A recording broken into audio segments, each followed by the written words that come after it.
اعوذ بالله من الشیطان الرجیم بسم الله الرحمن الرحیم. د حضرت بلال حبشي رضی الله تعالی عنہ اسلام او مصیبتونه.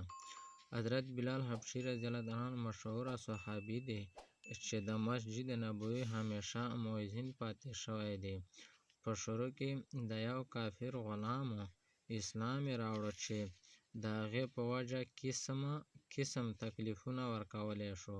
امیه بن خلف چې د مسلمانانو سخت دشمن و، د به حضرت بلال رضی الله عنه په سخته ګرمۍ کې د غرمې په وخت په تودو شګو ستنو ستیغ سملاوه او په سینه به یې ورته لویه ګټ کېښودو چې ونښوځي او ورته به یې وویل یا په دې حالات کې مړ او که ژوند غواړې نو د اسلام نه واوړه.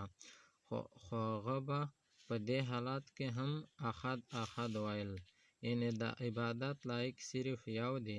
د شپې به یې په زنځیرونو کې وتاړه او